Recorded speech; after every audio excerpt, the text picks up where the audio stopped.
विशालबुद्धे फुल्लारविन्दायतपत्रनेत्र येन त्वया भारततैलपूर्णः प्रज्वालितो ज्ञानमयः प्रदीपः वेदोऽखिलो धर्ममूलम् वेदोऽखिलो सत्यमूलम् वेदोऽखिलो ज्ञानमूलम् तस्मात् वेदम् उपास्महे इदं त्रैलोक्यविख्यातम्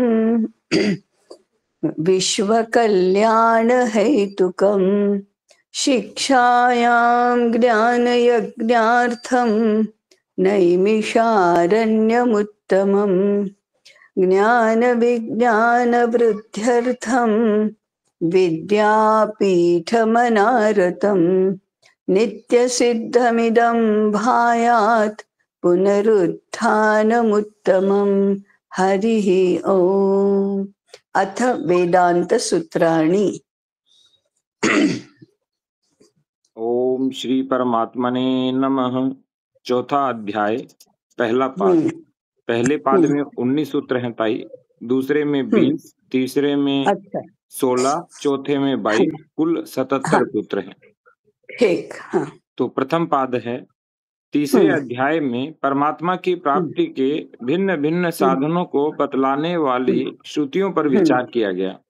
अब उन उपासनाओं के फल विषय श्रुतियों पर विचार करने के लिए फलाध्याय नामक चौथा अध्याय आरंभ किया जाता है। यहाँ पर यह जिज्ञासा होती है कि पूर्वोक्त उपासनाएं गुरु द्वारा अध्ययन कर लेने मात्र से ही अपना फल देने में समर्थ हैं या उनके साधनों पर बार बार अभ्यास करना चाहिए। इस पर कहते हैं 4.1.1 प्रथम सूत्र, आवृत्तिरस कृदुपदेशा आवृत्ति असकृदुपदेशात् आवृत्तिरसुकृदुपदेशात्। अध्ययन की हुई उपासना का आवर्तन अर्थात बार बार अभ्यास करना चाहिए। सकृदुपदेशात्, क्योंकि श्रुति में अनेक बार इसके लिए उपदेश दिया गया है। श्रुति में कहा गया है, आत्मा व अरे द्रष्टव्य है, श्रोतव्य है, मंतव्यो निधिध्यासितव्य।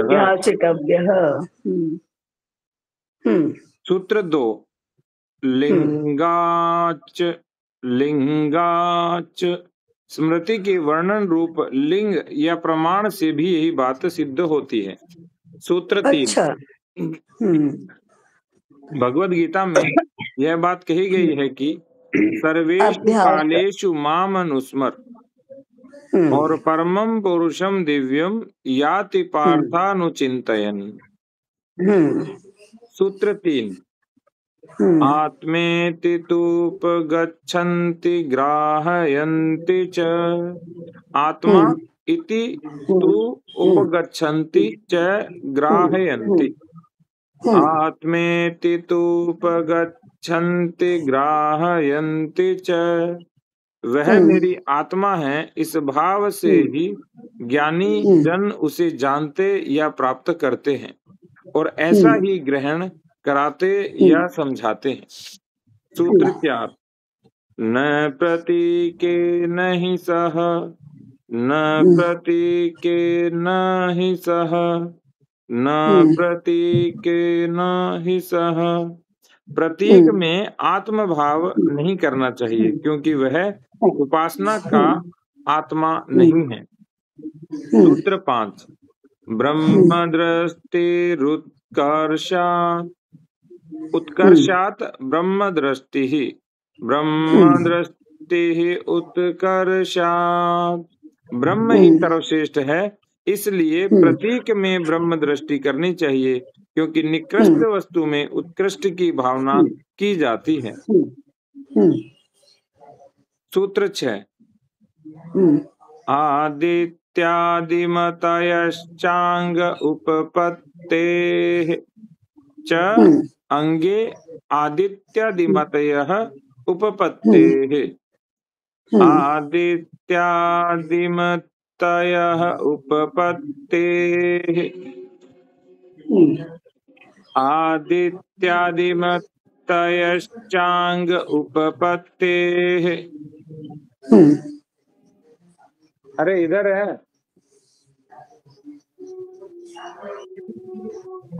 तथा कर्मांग भूत उद्गीत आदि में आदित्य आदि की बुद्धि करनी चाहिए, क्योंकि यही युक्ति युक्त है। ऐसा करने में कर्म समृद्धि रूप फल की सिद्धि होती है। सूत्र 7। आसीनः संभवात्। आसीनः संभवात्। बैठे हुए ही उपासना करनी चाहिए, क्योंकि बैठकर ही निर्विघ्न उपासना करना संभव है। सूत्र 8। ध्यानाच। ध्यानाच। उपासना का स्वरूप ध्यान है, इसलिए भी ये सिद्ध होता है कि बैठकर उपासना करनी चाहिए। तो इस तरह से तो यानी इधर उधर भटकने का कोई लाभ नहीं है। जहाँ है वहीं अपनी ज्ञान परंपरा की साधना करें। और क्या। लोग भाग रहे हैं, दौड़ रहे हैं, कभी किसी मंदिर के दर्शन करने जाते हैं, कभी कहाँ। प्रतीक रूप वही में तो, दर्शन करना चाहिए, वही लेकिन तो। ध्यान बैठकर करो। बिल्कुल स्थिर स्थिर बनो, स्थिर रहो, स्थिरता पूर्वक करो, यही तो है। यहाँ से मिलेगा, वहां से मिलेगा, कुछ ये भी चखा, कुछ वो भी चखा, कुछ वो भी चखा, स्वाद किसी का समझा नहीं, पेट भरा नहीं, मन तो बिल्कुल ही नहीं भरा, और भटक रहे हैं, और नहीं मिलता, नहीं मिलता, शांति नहीं है, समाधान नहीं है, ऐसा करते रहते हैं और समय गंवाते रहते हैं। समय, शक्ति सब गंवाते रहते हैं। अरे स्थिर तो बनो जरा। चलिए। अचलत्वं सापेक्ष। अचलत्वं चापेक्ष च अचलत्वं अपेक्ष। तथा श्रुति में शरीर की निश्चलता को आवश्यक बताकर ध्यान करने का उपदेश दिया गया है। बिल्कुल। हाँ। स्मरन्ति च। स्मरन्ति च। तथा ऐसा ही स्मरण करते हैं। सूत्र 11। अविशेषात् यत्र एकाग्रता तत्र। यत्र एकाग्रता तत्र विशेषात्। यत्र एकाग्रता तत्र विशेषात्। किसी विशेष स्थान या दिशा का विधान न होने के कारण यही सिद्ध होता है कि जहाँ चित्त की एकाग्रता सुगमता से हो सके वहीं बैठकर ध्यान का अभ्यास करें। बैठो। सूत्र 12। आप्रायणात् हि तत्रापि दृष्टम्। आप्रायणात् तत्रापि हि दृष्टम्। आप्रायणात् तत्रापि दृष्टम्। मरण पर्यंत उपासना करते रहना चाहिए, क्योंकि मरण काल में भी उपासना करते रहने का विधान देखा जाता है। सूत्र 13। तदधिगमे उत्तर पूर्वाघयोः अश्लेष विनाशौ तदव्यपदेशात्। तदधिगमे उत्तर पूर्वाघयोरश्लेष विनाशौ तदव्यपदेशात्। तदधिगमे अश्लेष विनाशौ उत्तर पूर्वाघयोः तदव्यपदेशात्। उस परब्रह्म परमात्मा के प्राप्त हो जाने पर आगे होने वाले और पहले किए हुए पापों का क्रमशः असंपर्क और नाश होता है। श्रुति में जगह जगह यह बात कही गई है। सूत्र 14। इतरस्य अपि एवं असंश्लेषः पातेतु। इतरस्याप्येवं संश्लेषः पातेतु। इतरस्याप्येवं संश्लेषे पातेतु। पुण्य कर्म समुदाय का भी इसी प्रकार संबंध न होना और नाश हो जाना समझा जाना चाहिए। देहपात होने पर तो वह परमात्मा को प्राप्त हो ही जाता है। सूत्र 15, अनारब्ध कार्य एव तु पूर्वे तदवधेः। तु अनारब्ध कार्य पूर्वे एव तदवधेः। अनारब्ध कार्य एव तु पूर्वे तदवधेः। किंतु जिनका फल भोग रूप कार्य आरंभ नहीं हुआ, ऐसे पूर्वकृत पुण्य या पाप ही नष्ट होते हैं, क्योंकि श्रुति में प्रारब्ध कर्म रहने तक शरीर के रहने की अवधि निर्धारित की गई है। सूत्र 16, अग्निहोत्रादि तु तत्कार्याय एव तद्दर्शनात्। अग्निहोत्रादि तु तत्कार्यायैव तद्दर्शनात्। अग्निहोत्रादि तु तत्कार्यायैव तद्दर्शनात्। आश्रमोपयोगी अग्निहोत्र आदि विहित कर्मों के अनुष्ठान का विधान तो उन विहित कर्मों की रक्षा के लिए ही है, यही श्रुतियों और स्मृतियों में देखा गया है। अतः अन्यापि उभयोः ही एकेषाम्, अतोऽन्यापि एकेषामुभयोः, अतोऽन्यापि एकेषामुभयोः। इनसे भिन्न क्रिया भी ज्ञानी और साधक दोनों के लिए ही किसी एक शाखा वालों के मत में विहित है। सूत्र 18, यदेव विद्ययेति हि, यदेव विद्ययेति हि, यत एव विद्यया इति ही। जो भी विद्या के सहित किया जाता है, इस प्रकार करने वाली श्रुति है। इसलिए विद्या कर्मों का अंग किसी जगह हो सकती है। सूत्र 17 और अंतिम सूत्र, इतरे तु भोगेन शपयित्वा संपद्यते। भोगेन त्वितरे शपयित्वा संपद्यते। भोगेन त्वितरे शपयित्वा संपद्यते। संचित और क्रियमाण के अतिरिक्त दूसरे प्रारब्ध शुभाशुभ कर्मों को तो उपभोग द्वारा क्षीण करके वह ज्ञानी परमात्मा को प्राप्त हो जाता है। ऊपर कहा जा चुका है कि विद्वान के पूर्वकृत संचित कर्म तो भस्म हो जाते हैं और क्रियमाण कर्मों से उसका संबंध नहीं होता, और शेष रहे शुभाशुभ प्रारब्ध कर्म उन दोनों का उपभोग के द्वारा नाश करके ज्ञानी पुरुष परम पद को प्राप्त हो जाता है। यह बात श्रुति में कही गई है। प्रथम पाद पूर्ण। अब दूसरा पाद है 28, इसके 20 सूत्र हैं। पहले पाद में उपासना विषय निर्णय करके जिन जीवन मुक्त महापुरुषों का ब्रह्म लोकादि में गमन नहीं होता, उनको किस प्रकार परमात्मा की प्राप्ति होती है, इस विषय पर विचार किया गया है। अब दूसरे पाद में जो ब्रह्म विद्या के उपासक ब्रह्म लोक में जाते हैं, उनकी गति का प्रकार बताया गया है। साधारण मनुष्यों की और ब्रह्म विद्या के उपासक की गति में कहाँ समानता है, यह स्पष्ट करने के लिए पहले साधारण गति के वर्णन से प्रकरण आरंभ किया गया है। सूत्र 1, वाक् मनसि दर्शनात् च शब्दात्। वांग मनसि दर्शनात् शब्दात्।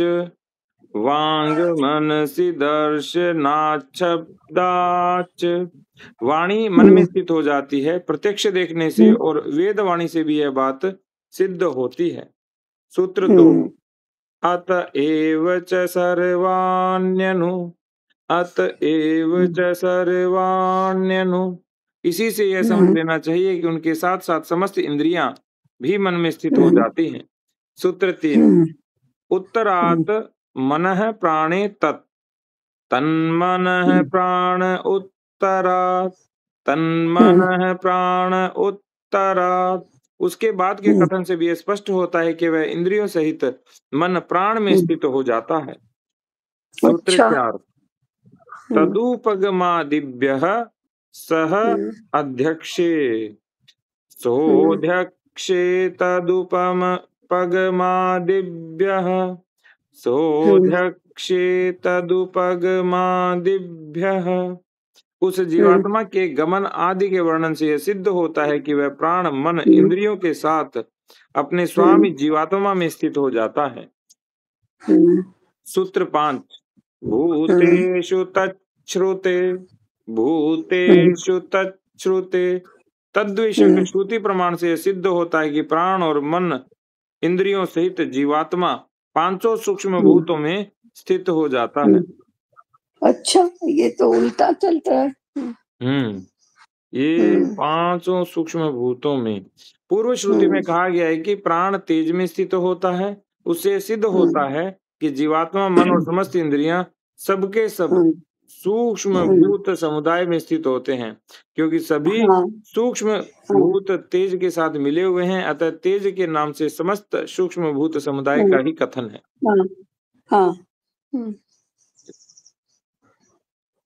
नैकस्मिन् दर्शयतो हि एकस्मिन् न ही दर्शयतः। एक तेजस्व में स्थित होना नहीं माना जा सकता, क्योंकि श्रुति और स्मृति दोनों जीवात्मा का पांचों भूतों से युक्त होना दिखलाती है। ये सही है ताई। आश्रित्युपक्रमात् समान च अनुपोष्य अमृतत्वम् समान चाश्रित्युपक्रमादमृतत्वं चानुपोष्य समान च आश्रित्युपक्रमात् अमृतत्वं च अनुपोष्य।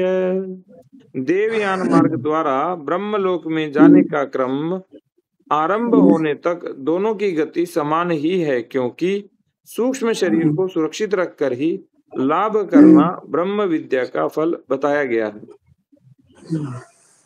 ये लाभ सूक्ष्म शरीर को सुरक्षित रखकर ही ब्रह्मलोक में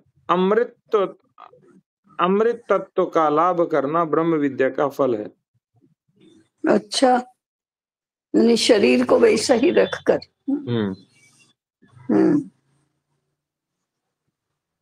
जो मुझे लग रहा था ये पूरी तरह से ब्रह्म को प्राप्त नहीं होते, उनके लिए है ये, उनके लिए है।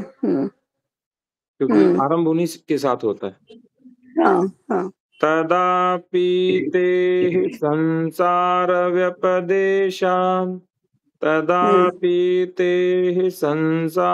व्यपदेशात् साधारण जीवों का मरने के बाद बार बार जन्म ग्रहण करने का कथन होने के कारण यही सिद्ध होता है कि उनका वह सूक्ष्म शरीर मुक्तावस्था प्राप्त होने तक रहता है। इसलिए नूतन स्थूल शरीर प्राप्त होने के पहले पहले उनका परमात्मा में स्थित रहना प्रलय काल की भांति है। 9वां सूत्र प्रमाणतः। जीता ही। हाँ, अब ठीक है, इसमें समझ गए। समझ में आया। सूक्ष्मं प्रमाणतश्च तथोपलब्धेः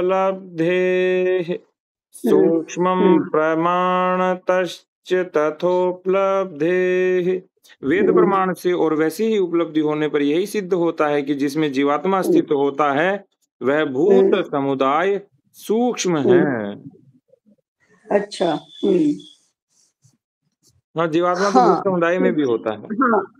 हाँ, सूक्ष्म है, माने भूतों की तन्मात्रा हुई है। हाँ, सूक्ष्म भूत माने तन्मात्रा। सूत्र 10 अतः उपमर्देन नोपमर्दने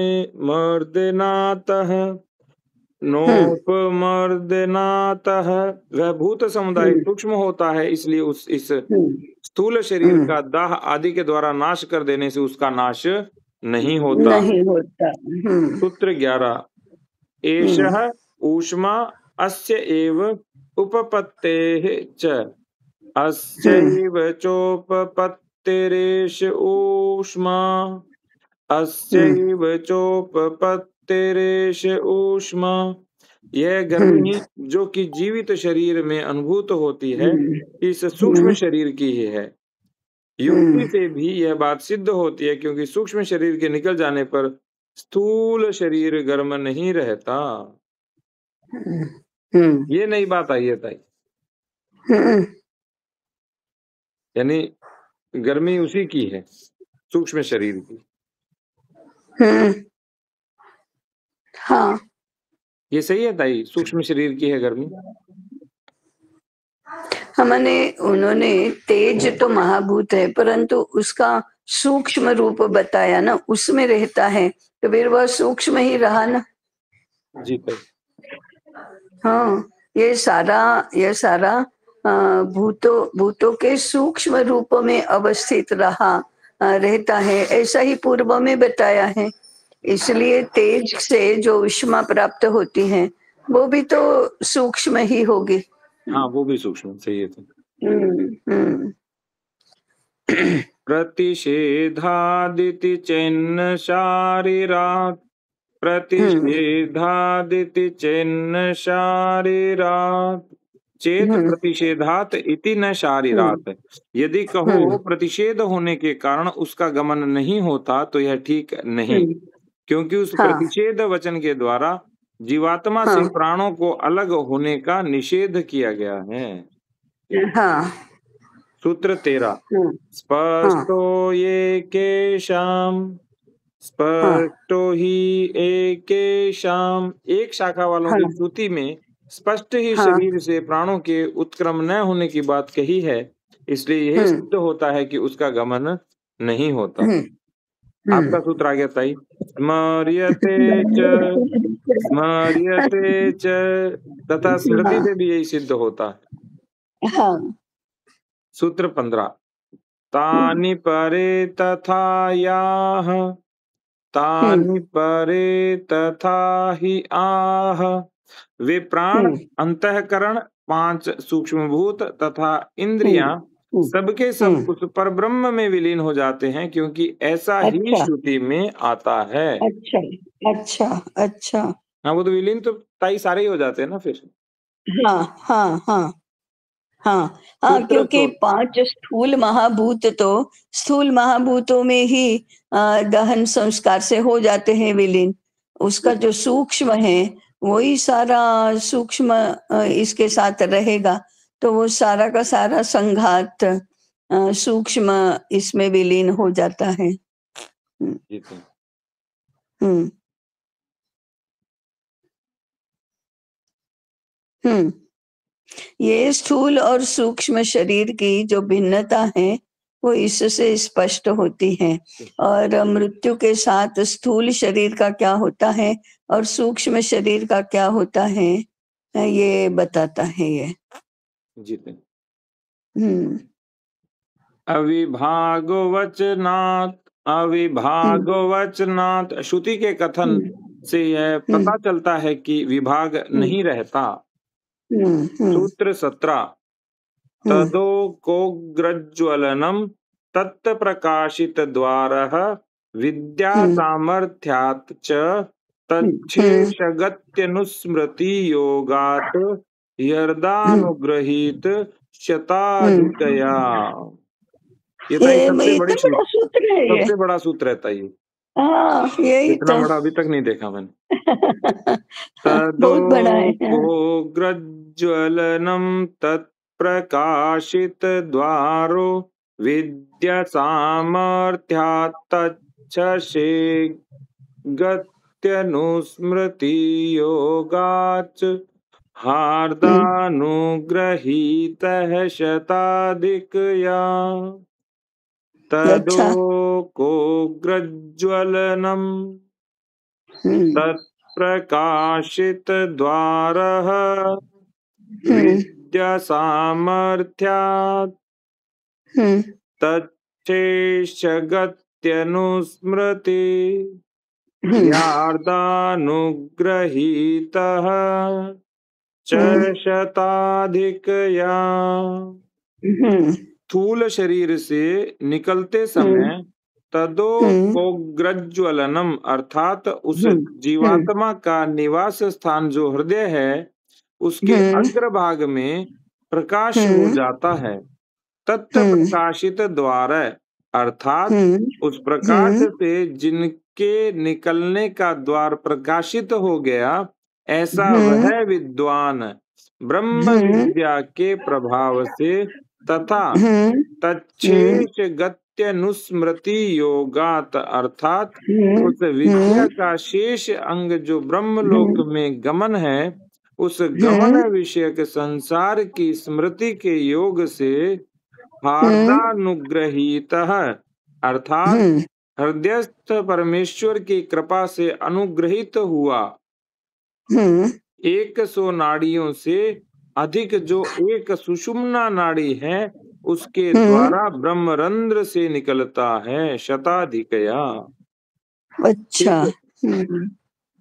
तो ये है जब आत्मा निकलता है तो हृदय प्रकाशित हो जाता है, हृदय का द्वार, और उसके बाद जो परमेश्वर की कृपा से जो 100 नाड़ियों से भी अधिक महत्वपूर्ण एक नाड़ी है वो है सुषुम्ना, उसके द्वारा ब्रह्मरंध्र से प्राण निकल जाते हैं। हाँ।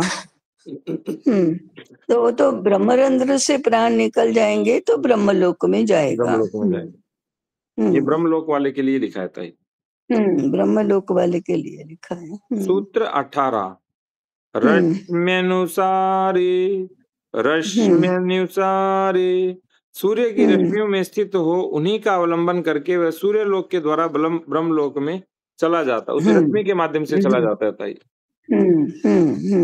क्योंकि तेज में आत्म तो रहता ही। सूत्र 19 चेत निशि न इति न संबंधस्य यावदेह भावित्वात् निशिनेति चैन्न संबंधस्य यावदेह भावित्वा दर्शयति च निशिनेति चैन्न संबंधस्य यावदेह भावित्वा दर्शयति च। यदि कहो कि रात्रि में सूर्य की रश्मियों से नाड़ी द्वारा उसका संबंध नहीं होता तो यह कहना ठीक नहीं, क्योंकि नाड़ी और सूर्य रश्मियों के संबंध की जब तक शरीर रहता है तब तक सत्ता बनी रहती है। इसीलिए दिन हो या रात कभी भी नाड़ी और सूर्य रश्मियों का संबंध विच्छिन्न नहीं होता। ये बात श्रुतियों में कही गई है।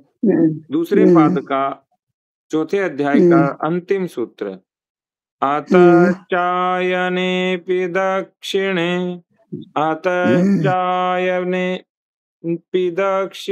अतः च दक्षिणे अयने अपि।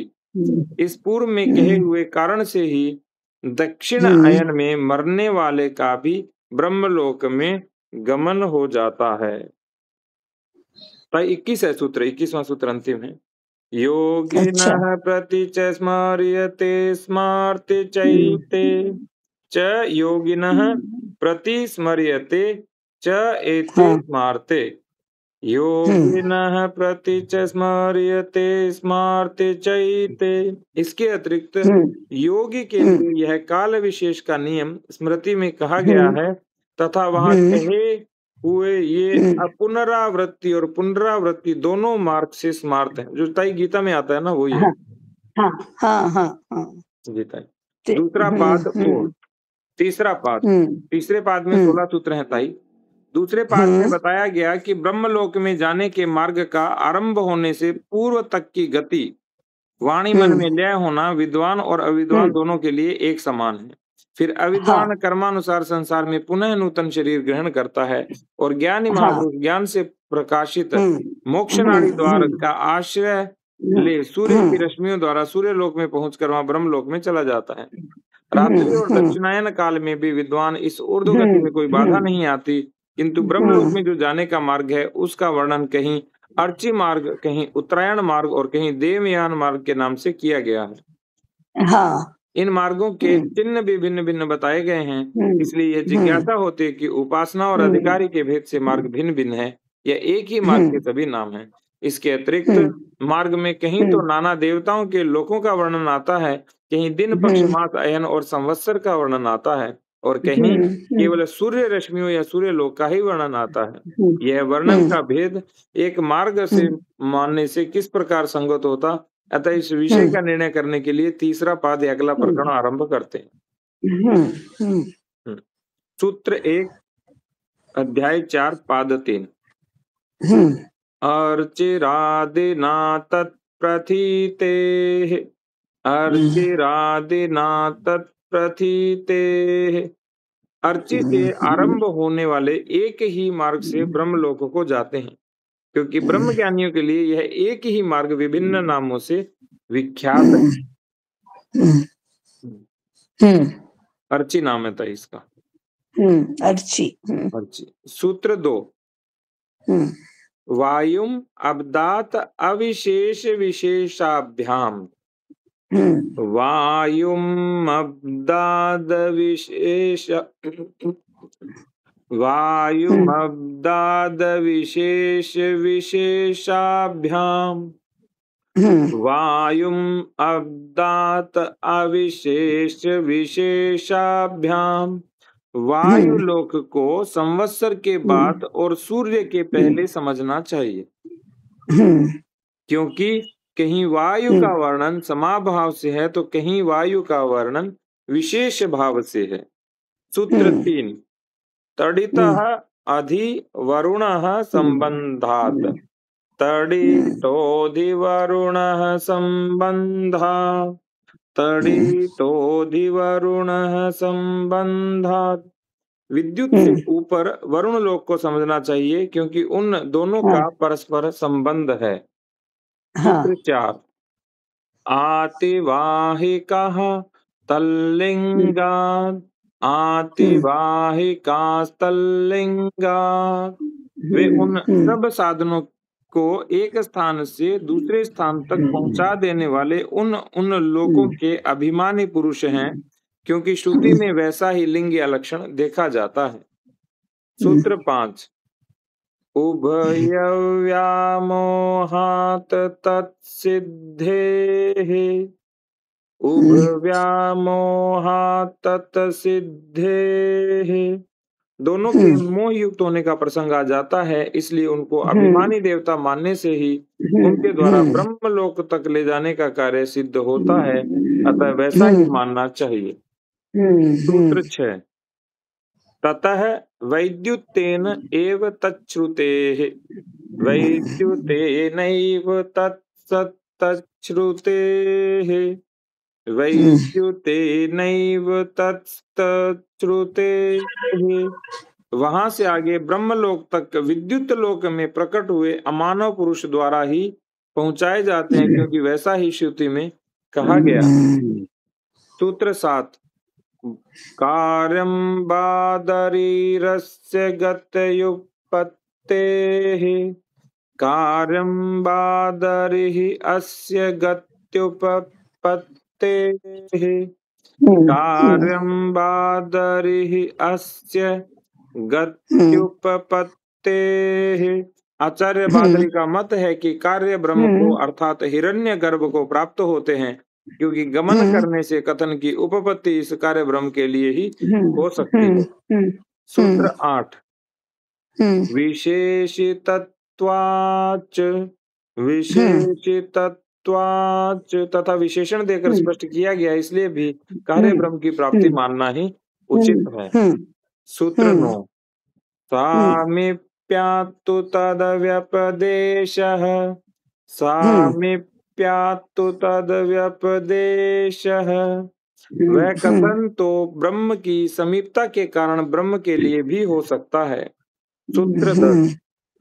कार्यात्यये तदध्यक्षेण सहातः परमभिधानात्। कार्यात्यये तत् अध्यक्षेण सह अतः परम अभिधानात्। कार्यात्यये तदध्यक्षेण सहातः परम विधानात्। कार्य रूप ब्रह्मलोक का नाश होने पर उसके स्वामी ब्रह्मा के सहित इससे श्रेष्ठ पर ब्रह्म परमात्मा को प्राप्त होने का कथन है, इसलिए भी पुनरावृत्ति नहीं होगी। उसके स्वामी ब्रह्मा कैसे हो गए? ब्रह्मलोक की बात कर रहे हैं ताई। हाँ, ब्रह्मलोक की है, उसमें ब्रह्मा कहाँ आ गए? हाँ, उसके स्वामी ब्रह्मा के सहित। हाँ, ब्रह्मा के सहित। ये ताई जब ब्रह्मलोक का नाश हो जाता है ना, तो उसका स्वामी ब्रह्मलोक का ब्रह्मा है। इससे श्रेष्ठ परब्रह्म परमात्मा को प्राप्त होने का था, यानी वो भी फिर परमात्मा में चले जाते हैं। हाँ वो तो है, ब्रह्मा को तो जाना ही है, ब्रह्मा से ब्रह्मलोक ऊपर है। ब्रह्मलोक, ब्रह्मा को स्वामी बताया था ये ब्रह्मलोक का। ये समझ में नहीं आया। आगे मैं स्पष्ट इसमें पढ़ता हूँ ताई व्याख्या क्या बोली है। हाँ जिन्होंने हाँ। उपनिषदों के विज्ञान द्वारा उनके अर्थभूत परमात्मा का भली भांति निश्चय कर लिया है तथा कर्म फल और आसक्ति के त्याग रूप योग से जिनका अंतःकरण शुद्ध हो गया है, हाँ वे सब साधक ब्रह्मलोक में जाकर अंत काल में परम अमृत स्वरूप होकर भली भांति मुक्त हो जाते हैं। इस ठीक प्रकार है। श्रुति में उन सब की मुक्ति का कथन होने से सिद्ध होता है कि प्रलय काल में ब्रह्मलोक का नाश होने पर उसके स्वामी ब्रह्मा के सहित वहां गए हुए ब्रह्म विद्या के उपासक भी परब्रह्म को प्राप्त होकर मुक्त हो जाते हैं, इसलिए उनकी पुनरावृत्ति अच्छा। नहीं होती है। ये तो समझ में आया, पुनरावृत्ति नहीं होती है तो ठीक है। ये प्रलय काल में ब्रह्मलोक का भी नाश होगा, ऐसा कैसे कह सकते हैं? ब्रह्म में तो प्रलय और सृजन होता ही रहता है। जब काम संकल्प होता है तो सृष्टि का सृजन शुरू होता है। जब उसका ये पुनः प्रत्यावर्तन शुरू होता है तो प्रलय शुरू होता है, और अंत में सब जिसमें से सृजन हुआ उसी में विलीन हो जाता है। तो ब्रह्म का थोड़े नाश होगा। ये भाष्यकार का द्वंद्व है, क्योंकि ये पंक्ति पढ़ेंगे तो आपको द्वंद्व स्पष्ट हो जाएगा। प्रलय काल में ब्रह्मलोक का नाश होने पर उसके स्वामी ब्रह्मा सहित वहां गए हुए ब्रह्म विद्या के उपासक भी परब्रह्म को प्राप्त होकर मुक्त हो जाते हैं। ये क्या बात है? ये तो ये ब्रह्मा लोग कह सकते थे, ब्रह्म लोग नहीं कह सकते थे। हाँ हाँ, ये ब्रह्मा का लोक है, न कि ब्रह्म लोक है। इन्होंने ना ना कि ब्रह्म लोक है। हाँ हाँ, ब्रह्म तो ब्रह्म होता है, वो ब्रह्म और ब्रह्मा एक ही मान लिया था इन्होंने। उसका कहाँ नाश होगा? ब्रह्मलोक का नाश थोड़े होगा। और भाई बाद में स्वयं कह रहे हैं कि ब्रह्म विद्या के उपासक भी परब्रह्म को प्राप्त हो जाते हैं। और तो ये क्या है, ब्रह्म से आगे परब्रह्म मान रहे हैं फिर। हाँ हाँ जी तक ये ऐसे ही सबको उलझाते हैं। अब आपका सूत्र आ गया था, ये बिल्कुल नहीं उलझेंगे। सूत्र 11 स्मृति प्रमाण से कोई बात सिद्ध होती है। सूत्र 12 परम जैमिनिः मुख्यत्वात् परम जैमिनिर्मुख्यत्वात्। आचार्य जैमिनी का कहना है कि ब्रह्म शब्द का मुख्य वाच्यार्थ होने के कारण ब्रह्म को प्राप्त होना, यही मानना युक्ति संगत है। सूत्र 13 एक और सूत्र रहता है आपका, दर्शनाच श्रुति में स्थान स्थान पर गति पूर्वक पर ब्रह्म की प्राप्ति दिखाई गई है। इससे भी सिद्ध होता है कि कार्य ब्रह्म की प्राप्ति नहीं है। सूत्र 14 न चकारे प्रतिपत्त्यभिसंधिः न चकारे प्रतिपत्त्यभिसंधिः। इसके अतिरिक्त उन ब्रह्म विद्या के उपासकों का प्राप्ति विषयक संकल्प भी कार्य ब्रह्म के लिए नहीं है। सूत्र 15 अप्रतिकालम बनान्यतीति बादरायण उभयथा दोषात् तत्क्रतोश्च। अप्रतिकालम बनान नयति उभयथा अदोषात् तत्क्रतुः च इति बादरायणः। अप्रतिकालम्बनान् न इति नयति बादरायणः उभयथा दोषात् तत्क्रतोश्च। वाणी आदि प्रतीक का अवलंबन करके उपासना करने के अतिरिक्त अन्य सब उपासकों को ये अर्ची आदि देवता लोक देवयान मार्ग से ले जाते हैं। दोनों प्रकार से मानने में दोष न होने के कारण उनके संकल्पानुसार पर ब्रह्म को और कार्य ब्रह्म को प्राप्त कराना सिद्ध होता है। यह हाँ, ये व्यास पहले देव जी कहते हैं। हाँ, ये इसी में कार्य ब्रह्म आ गया। ये दूसरे बार आया कार्य ब्रह्म। अभी ताई, ये जो पिछले अभिव्यक्ति सूत्र होती में है भी ना आया ताई, कार्य ब्रह्म। उसको मान हाँ, लिया पर ब्रह्म, और जो व्यक्त होता है ब्रह्म उसको मान लिया कार्य ब्रह्म। अच्छा। तो कार्य और ब्रह्म भी ब्रह्म में दूसरा चला पर जाता है। ब्रह्म, पर ब्रह्म और कार्य ब्रह्म। हाँ ताई, कार्य ब्रह्म तो नाम ही पहली बार सुना हमने। मैंने भी पहली बार सुना ताई। हाँ। तो ब्रह्म को कार्य में कन्वर्ट कर दिया। हम्म। मैंने कार्य कारण भाव का कार्य कहा तो वो मूल है, और उससे कारण बनता है। कार्य कारण माने कार्य मूल नहीं है, कारण मूल है, और कार्य तो उसका परिणाम है। तो ये कार्य ब्रह्म माने कौन सा परिणाम है, क्या करने से क्या हुआ, इसका मूल कारण क्या है। और अभी ये कार्य ब्रह्म है, तो उसका कारण ब्रह्म कौन है? पर ब्रह्म। अच्छा, कारण ब्रह्म पर ब्रह्म है। इसलिए और कह रहा है उसका कि ये, दोनों ही वहीं रहते हैं साथ ही फिर। अच्छा, दोनों साथ ही रहते हैं।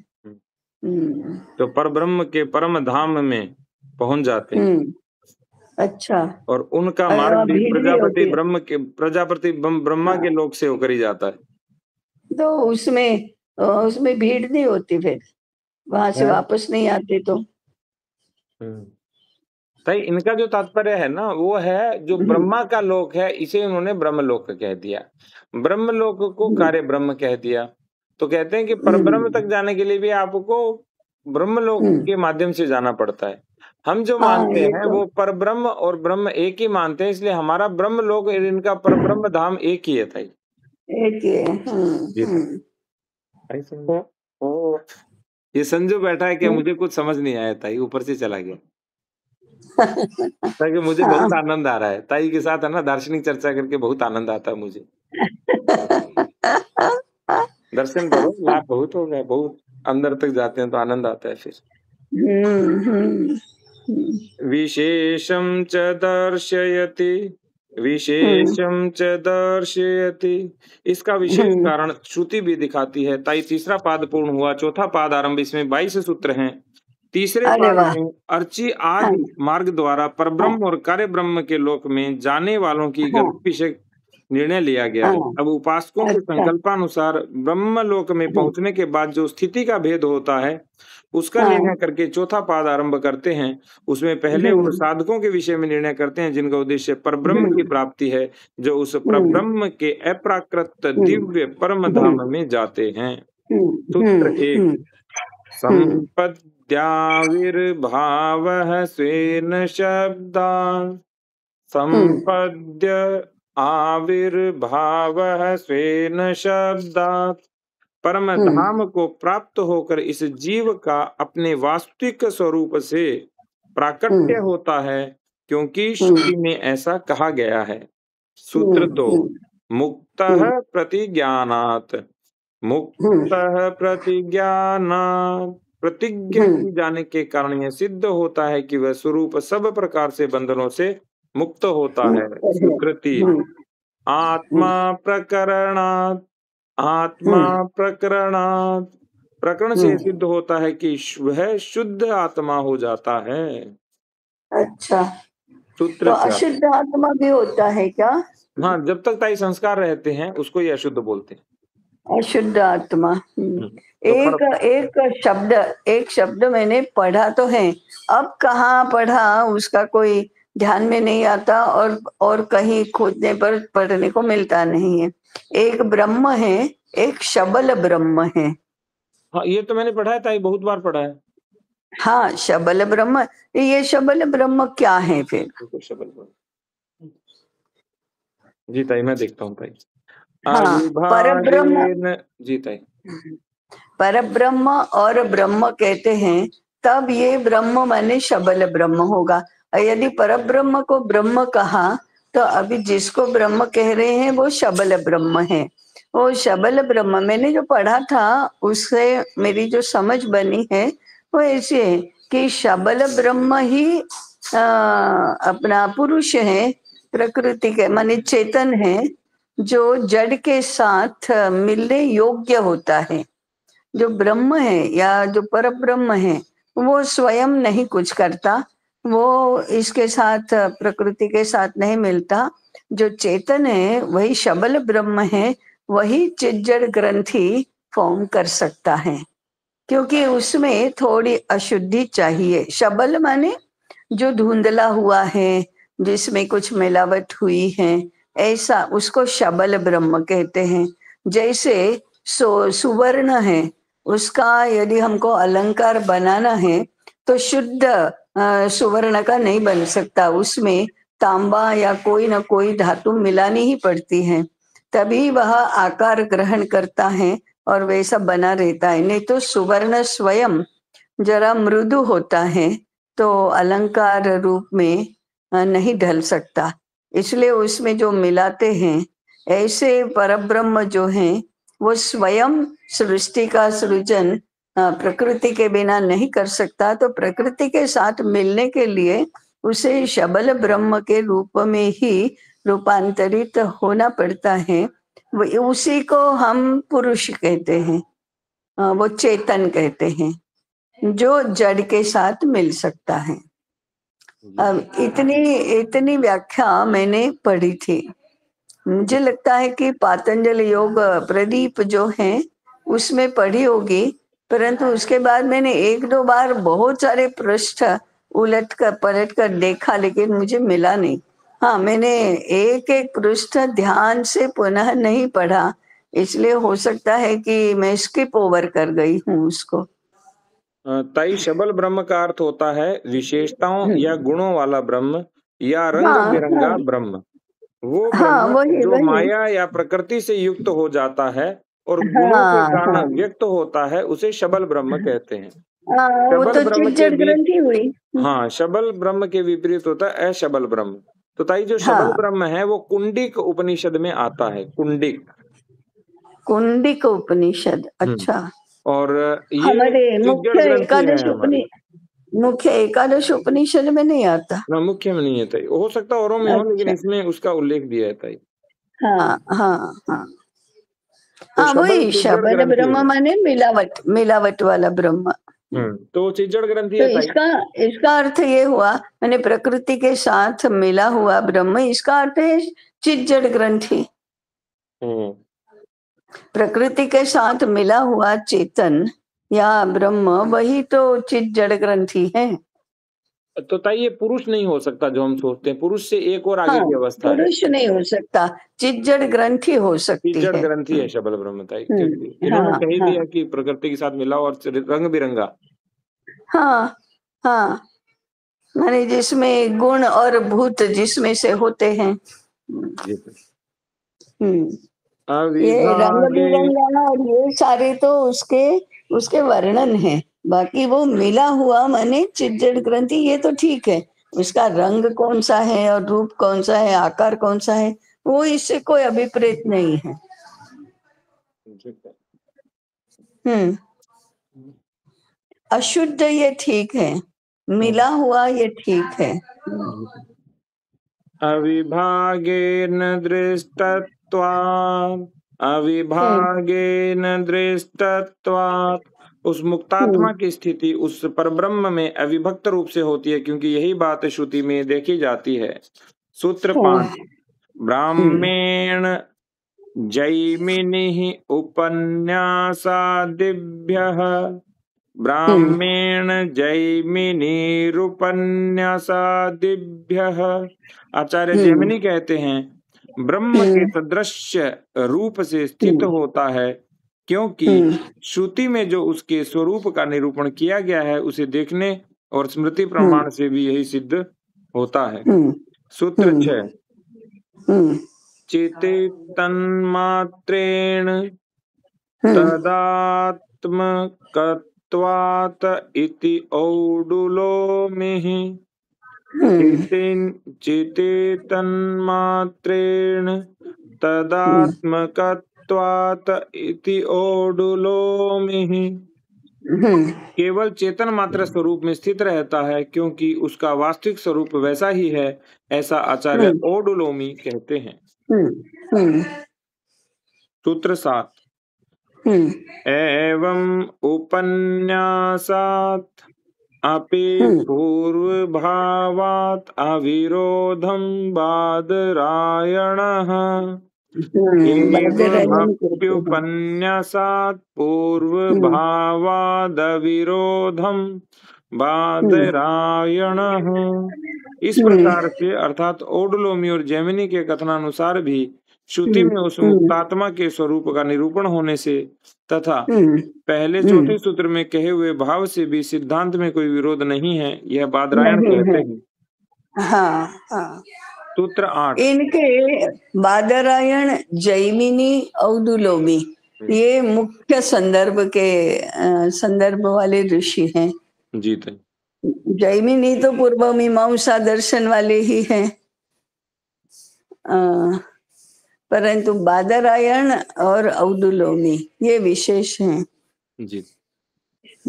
संकल्पादेव तु तच्छ्रुतेः संकल्पादेव तु तच्छ्रुतेः।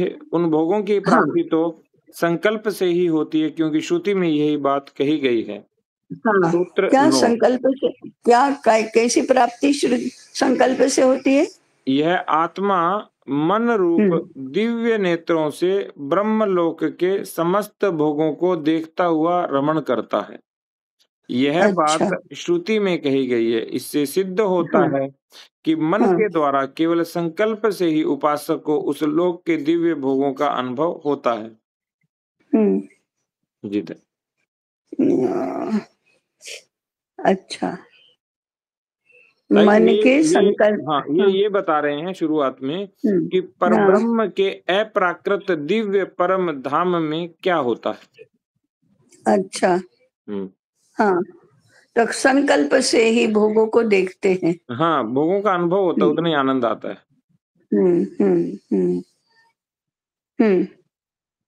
अतएव चानन्याधिपतिः अतएव चानन्याधिपतिः। इसीलिए तो अनन्याधिपति ही अर्थात मुक्तात्मा को ब्रह्म के अतिरिक्त अन्य स्वामी से रहित बताया गया है। सूत्र 10। अभावं बादरीराहयेवम् अभावं बादरीराहयेवम्। उसके शरीर नहीं होता ऐसा आचार्य बादरी मानते हैं, क्योंकि इसी प्रकार श्रुति कहती है। सूत्र 11। जै भावं जैमिनिः विकल्पामननात् जैमिनिः भावं विकल्पामननात्। आचार्य जैमिनी मुक्तात्मा के शरीर का अस्तित्व मानते हैं, क्योंकि कई प्रकार से स्थित होने का श्रुति में वर्णन आता है। सूत्र 12। द्वादशाहवत् उभयविधं बादरायणः अतः द्वादशाहवत् उभयविधं बादरायणः अतः। वेदव्यास जी कहते हैं कि पूर्वोक्त दोनों मतों से द्वादश शाह यज्ञ की भांति दोनों प्रकार की स्थिति उचित है। जैसे द्वादश शाह यज्ञ श्रुति में कहीं अनेक कर्तक होने पर सत्र और नियक कर्तक होने पर अहीन माना गया है, उसी तरह यहाँ भी श्रुति में दोनों प्रकार का कथन होने से मुक्तात्मा का स्थूल शरीर से युक्त होकर दिव्य भोगों का भोगना और बिना शरीर के केवल मन से ही उनका उपभोग करना भी संभव है।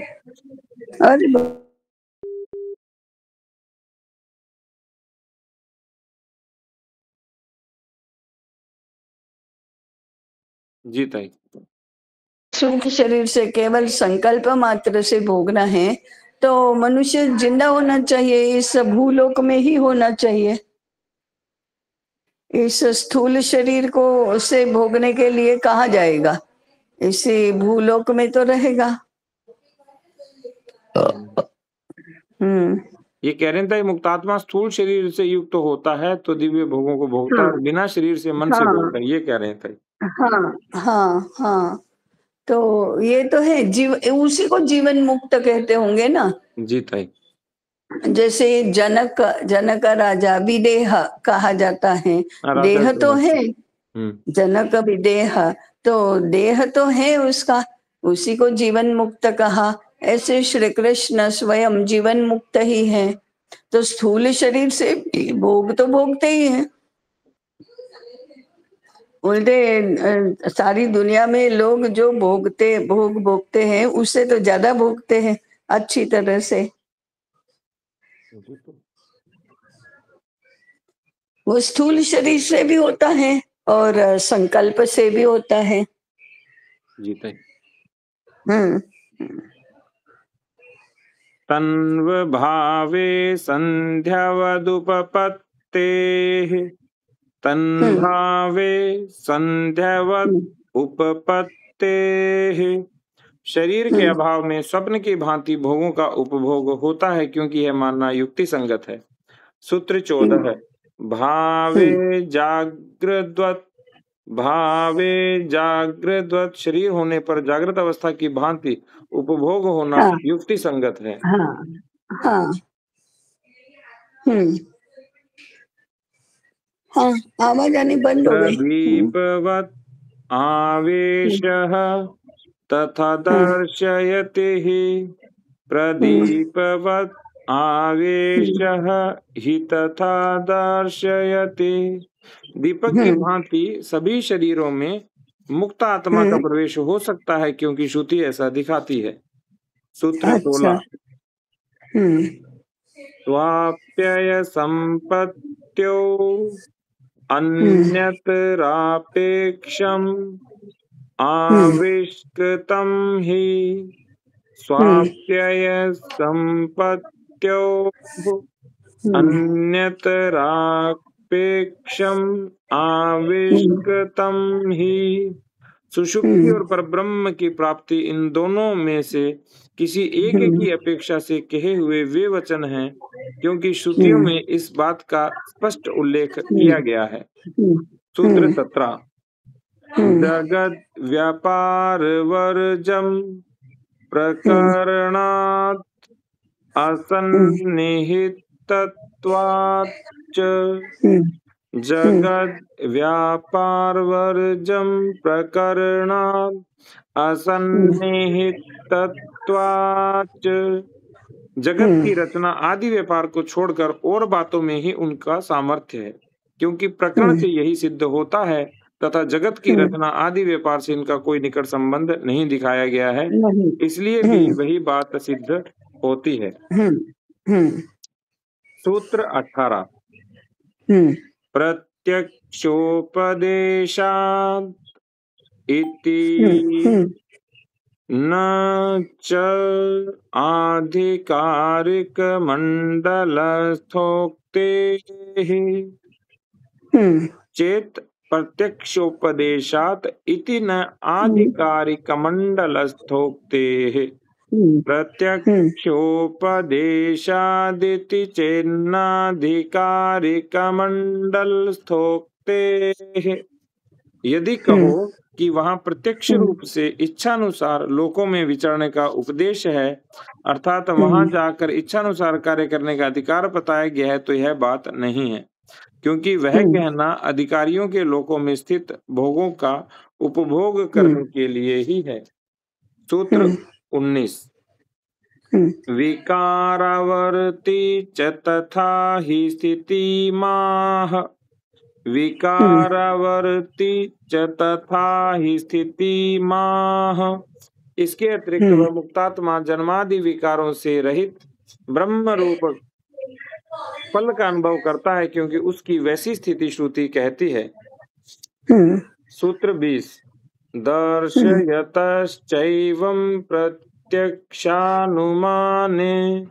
दर्शयतश्चैवं प्रत्यक्षानुमाने।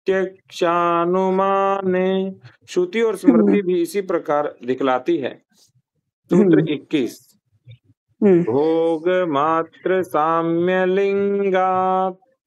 भोग मात्र साम्यलिंगाच्च भोग मात्र में समता रूप लक्षण से यही सिद्ध होता है कि उसका जगत की रचना आदि में अधिकार नहीं है।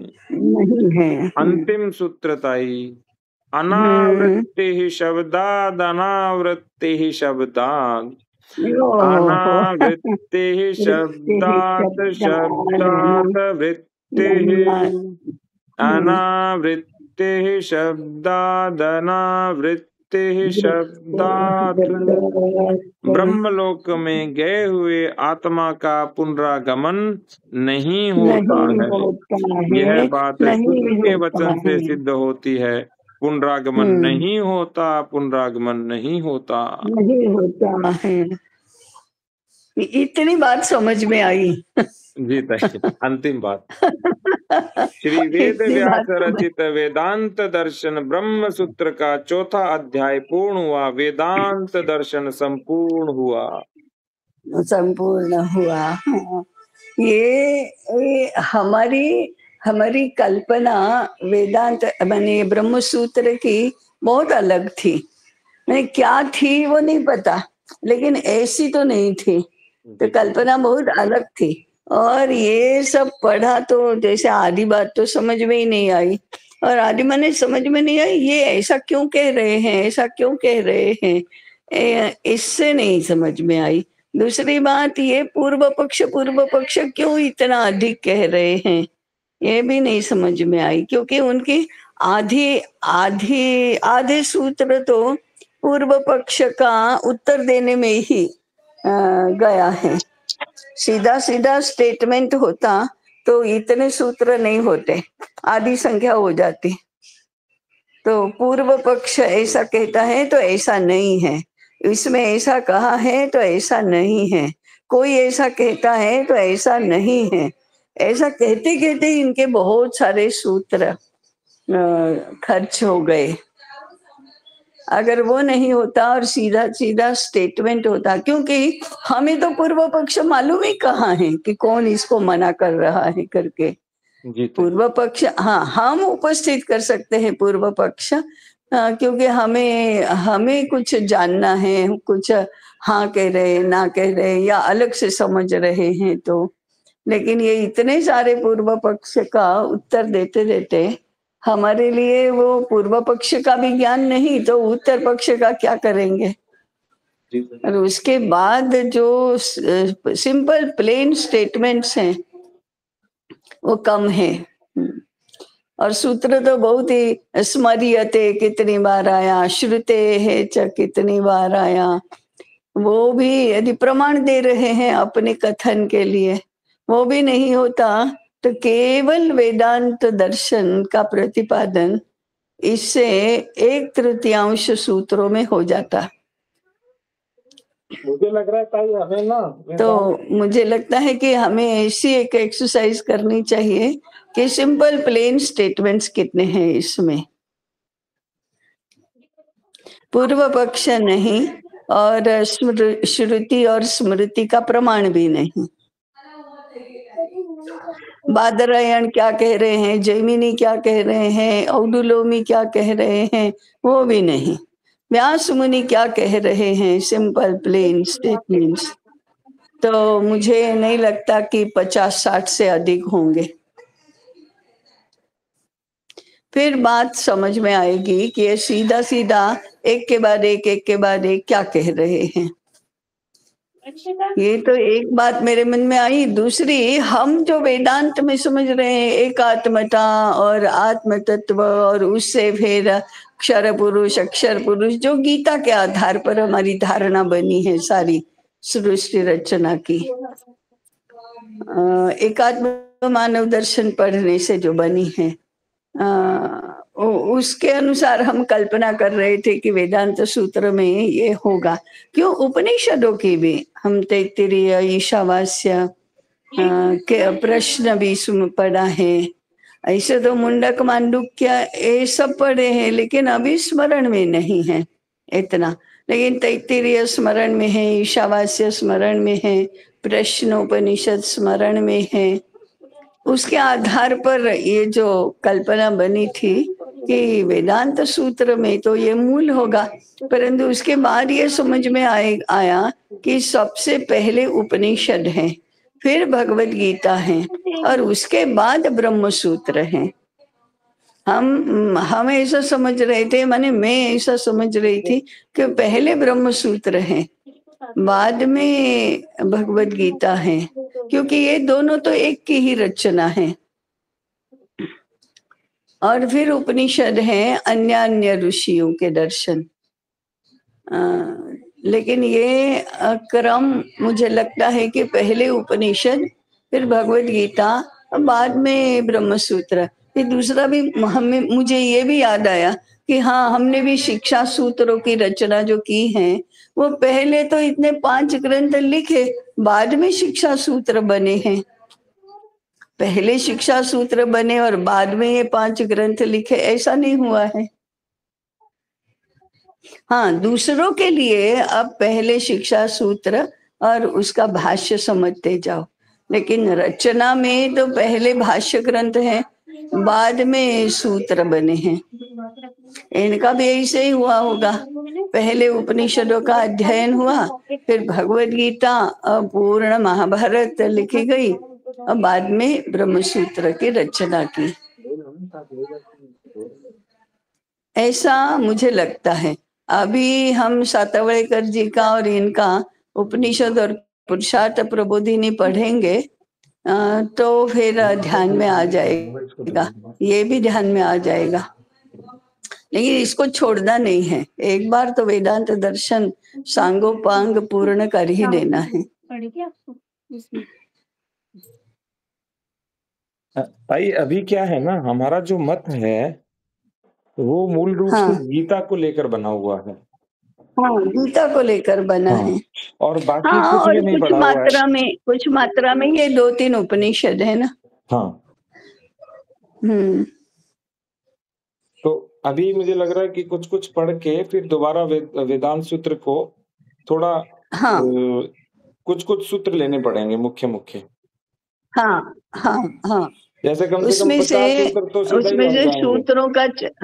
सूत्रों का चयन करके पूर्व पक्ष निकाल दो और स्मृति श्रुति का संदर्भ भी निकाल दो, सिंपल प्लेन ब्रह्म सूत्र पढ़ो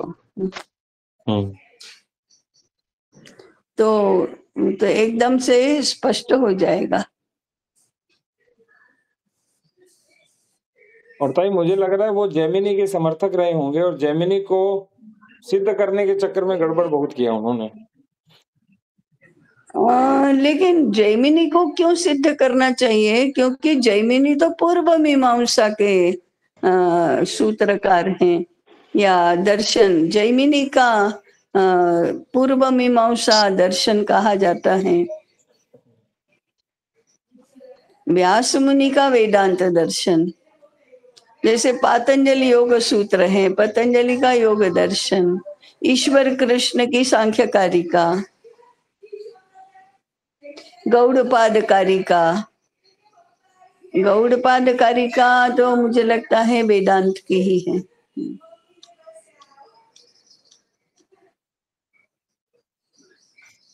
अभी मुझे न्याय वैशेषिक का बहुत नहीं, कपिल मुनि का सांख्य है, देखो कपिल मुनि का सांख्य है, कणाद का वैशेषिक है, गौतम का न्याय दर्शन है, ऐसे जैमिनी का पूर्व मीमांसा दर्शन है। हाँ, गौतम, कणाद, न्याय वैशेषिक, कपिल और पतंजलि सांख्य योग, जैमिनी व्यास पूर्व मीमांसा उत्तर मीमांसा।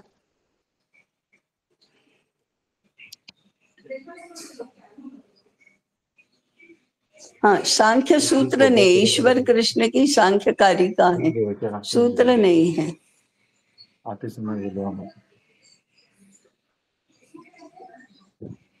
कपिल मुनि के सांख्य सूत्र होंगे और पतंजलि के योग सूत्र, ऐसे कणाद के वैशेषिक सूत्र, गौतम के न्याय सूत्र, सूत्र सभी के हैं, जैमिनी के मीमांसा सूत्र होंगे।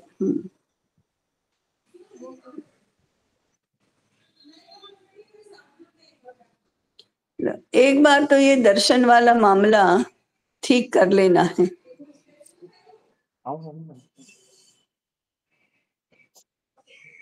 इसको करेंगे ताई। अब पता चला कि बहुत वर्क करने वाला है, क्योंकि किसी ने ढंग से किया ही नहीं अभी तक। हाँ, किया ही नहीं है, और मुझे लग इसलिए रहा है हम ताई जरा उसी पे मूल में बहुत कुछ मिल जाकर कर जाएगा हमें। देंगे। हाँ, यदि हाँ, ब्रह्मसूत्र सीधा भी नहीं पुर मिला सातवलेकर जी का, हाँ, तो कहीं हाँ, कहीं व्याख्या किया हुआ वो मिल जाएगा, तो उससे भी काफी। हाँ, मिल जाएगा। पुरुषार्थ प्रबोधिनी पढ़ेंगे ना, तो बहुत कुछ इसका ये होगा। और फिर तैत्तिरीय, ईशावास्य, प्रश्न, और बृहदारण्यक, बृहदारण्यक, कठ, छांदोग्य, ये कोई बड़ी नहीं है, उपनिषदें तो बहुत छोटी छोटी हैं।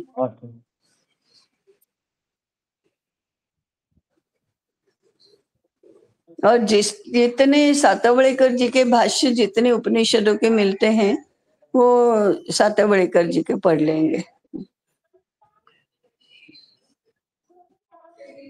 और ताई वैसे भी हम दो चीजें तो मानते ही हैं ना, कि हाँ, एक तो हमें केवल उपनिषद और वेद और गीता यही शुद्ध रूप से पढ़ना चाहिए, क्योंकि बाकी हाँ, स्मृति और पुराण तो तात्कालिक रहे हैं और सामान्य जन के लिए हाँ, रहे हाँ, हैं। स्मृति और पुराण की चिंता नहीं, ये सूत्र साहित्य है ना, ये सूत्र है ना, ये दर्शन के हैं। जी ताई। इसलिए पहले पहले उपनिषद, फिर भगवद गीता। उपनिषद तो वेदों का ही अंग है, देखिए। हाँ, अभी भाग्यलता ताई कह रही थी कि आरण्यक और नहीं, गोविंद गंधे, आरण्यक और उपनिषद में बहुत अंतर नहीं है, इसलिए जिसके उपनिषद नहीं मिलती उसके आरण्यक मिल सकते हैं, जिसके आरण्यक नहीं मिलती उसके उपनिषद मिल सकते हैं। तो एकादश उपनिषद पढ़ना ये तो कोई बहुत समय लेने वाला काम नहीं है। जी हो जाएगा ताई, और बहुत छोटे छोटे ग्रंथ हैं सातवलेकर जी के। छोटे छोटे ग्रंथ है, हाँ। और उसका कल्याण का जो है ना, 108 उपनिषद ना, उपनिषद विशेषांक जो है, उसमें उसमें 108 से अधिक उपनिषद हैं। कुछ तो अनुवाद सहित है, माने मूल संस्कृत भी है, और कुछ केवल हिंदी अनुवाद है।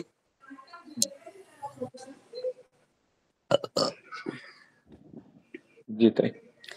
हाँ, उपनिषद अंक है उसका, जी। कल्याण का। तो सारी उपनिषदें एक में आ जाएंगी।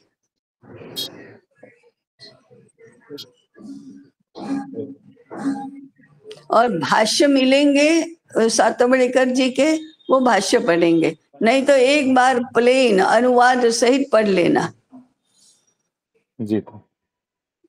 ये करेंगे, ये जल्दी हो जाएगा। उनका तो अनुवाद भी बहुत आनंद आता है पढ़ने का। हाँ, हाँ, बिल्कुल। हम्म,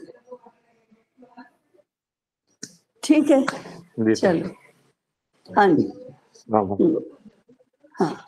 ओम सहना भवतु, सहनौ भुनक्तु, सह वीर्यं करवावहै, तेजस्